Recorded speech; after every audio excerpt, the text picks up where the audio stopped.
નારદજી કહે છે, અયમ તુ યુગ ધર્મો હિ વર્તતે કસ્ય દૂષણમ અતસ્તુ પુંડરીકાક્ષ સહતે નિકટે સ્થિતઃ.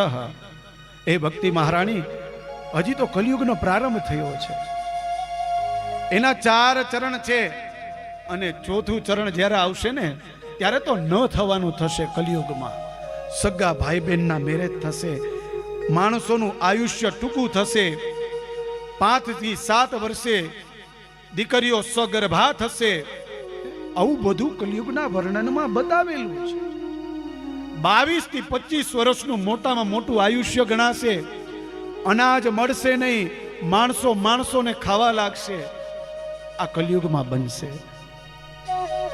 પણ ત્યારે ચોથું ચરણ જ્યારે પૂર્ણ થવા ઉપર હશે ને ત્યારે ભગવાન એક બ્રાહ્મણના ઘરે અવતાર ધારણ લેશે અને આ સૃષ્ટિનું રક્ષણ કરશે.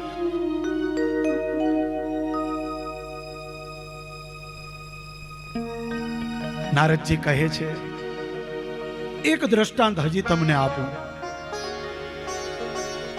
ભક્તિ મહારાણી, વૃથા ખેદય સે બાલે અહો ચિંતા તુરો કથમ શ્રી કૃષ્ણ ચરણાંબોજમ સ્મર દુઃખમ ગમિષ્યતિ. કૃષ્ણનું ચરણારવિંદ પકડી લઈને તો બેડો પાર થઈ જાય. એનો હજી એક દાખલો કયો તો કે જ્યારે મહાભારતની કથામાં લઈ જાઓ ને કહું કે કૌરવ અને પાંડવો જુગાર રહીમાં અને જુગારમાં પાંડવો બધું હારી ગયા. અરે દ્રૌપદીને પણ હારી ગયા. અને એ ભર સભામાં આ પાંડવો બેઠા છે, આ ધનુર્ધારી ભીષ્મ દાદા જેવા યોદ્ધાઓ બેઠા છે, ગુરુ દ્રોણાચાર્ય જે બેઠા છે, અશ્વત્થામા બેઠા છે, કર્ણ બેઠો છે, શકુની બેઠા છે, અરે ધૃતરાષ્ટ્ર પોતે બેઠા છે. અને ત્યારે ભર સભામાં જ્યારે દ્રૌપદીની લાજ લૂંટાવાની હતી ને, દ્રૌપદી પાંડવોની સામે જોવે, પાંડવોએ મસ્તક નીચે રાખ્યું છે. દ્રૌપદીને ખબર પડી ગઈ કે હવે મને કોઈ નહીં બચાવી શકે, મને મારો ભાઈ કૃષ્ણ બચાવશે. અને ત્યારે કૃષ્ણને યાદ કર્યા કે હે ભગવાન, તું આવ અને મારી લાજ રાખ, મને તું બચાવ પ્રભુ. આ ભર સભામાં મોટા મોટા વ્યક્તિઓ બેઠા છે, મારા પૂર્વજો બેઠા છે, છતાં પણ મારું રક્ષણ નથી કરી શકતા. મારું રક્ષણ પ્રભુ તમે કરી શકશો. અને એ કૃષ્ણને જ્યારે બોલાવ્યા ને ત્યારે હજારો લાખો કરોડોના તાકાની સાડી લઈ અને ભગવાન આવી ગયા અને દ્રૌપદીની લાજ બચાવી છે. આ કૃષ્ણને યાદ કરો, એની તાકાત છે સાહેબ.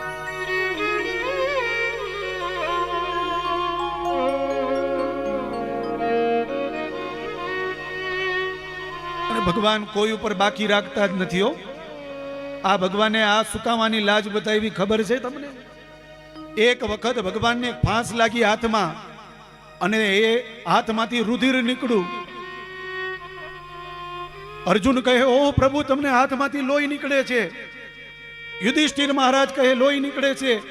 સૈનિકોને આજ્ઞા કરીને બીજા ગયા ને કે ભગવાનને પાટો બાંધ્યા, લોહી બંધ થાય. દ્રૌપદી ઉભા હતા, મોંઘામાં મોંઘી સાડી પહેરી હતી ને, દ્રૌપદીએ વિચાર ન કર્યો, એ સાડીને તોડી નાખી, એનો ટુકડો બનાવી અને નારાયણ કૃષ્ણ દ્વારકાધીશને પહેરાવી દીધો ને લોહી ભગવાનનું બંધ થઈ ગયું. એમાં કેટલા હજાર કેટલા લાખો તાતણા હતા એ ખબર નથી, પણ ભગવાને એનું 100 ગણું કરી અને દ્રૌપદીને ત્યારે લાજ બચાવી છે.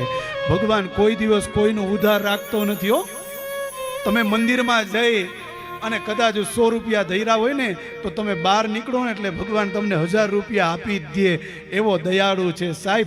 એટલે ભાગવતજીનો 10મો સ્કંદ એમ કહે, કંબા દયાલુમ શરણમ વ્રજેમાં. ભગવાન કૃષ્ણથી દયાળુ બીજો કોઈ દેવ છે જ નહીં સાહેબ.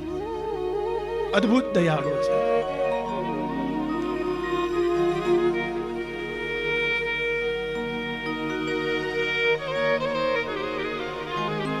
એટલે કહે છે કે હે ભક્તિ મહારાણી, અંગીકૃતમ ત્વયા તદવે પ્રસન્નો ભૂતિરસ્તદા.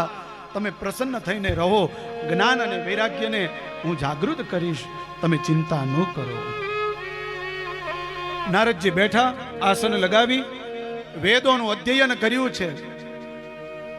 એક એક પછી એક એક મંત્રો બોલવા લાગ્યા, પુરાણોના શ્લોકો બોલવા લાગ્યા, ગીતાજીના પાઠ કરવા લાગ્યા. ભાગવતજી કહે, વેદ વેદાંત ઘોષેશ્ચ ગીતા પાઠેર મુહુર્મુહુ બોધન બોધ્યમાનો તદા તેન કથમ ચિચ્ચોત્થિતો બલાત. વેદોનું અધ્યયન કર્યું ને બન્યું એવું જ્ઞાન અને વૈરાગ્ય જાગૃત થયા. આળસ મરડી પણ પાછા સૂઈ ગયા. હાહાકાર થયો. ઓહો, વેદોના મંત્રથી જાગૃત થયા અને ફરી પાછા સૂઈ ગયા.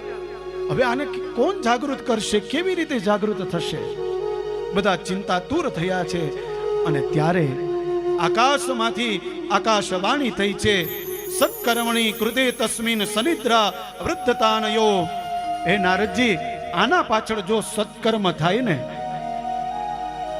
તો સત્કર્મના માધ્યમથી આ જ્ઞાન અને વૈરાગ્ય જાગૃત થશે. નારદજી વિચાર કરે કે વેદોના મંત્ર બોલી લીધા, ગીતાજીના પાઠ બોલી લીધા, આનાથી મોટું સત્કર્મ હશે કયું? નારદજી વિચાર કરવા લાગ્યા. આસન લઈ લીધું. ભક્તિ મહારાણીને કહે છે કે હે ભક્તિ મહારાણી, તમે ચિંતા ન કરો, આ સત્કર્મ કેવી રીતે થાય? આ જ્ઞાન અને વૈરાગ્યનો ઉદ્ધાર એ હું જાણીને આવું છું. તમે ચિંતા ન કરો, આ જ્ઞાન અને વૈરાગ્યને એનો ઉદ્ધાર થઈ જશે.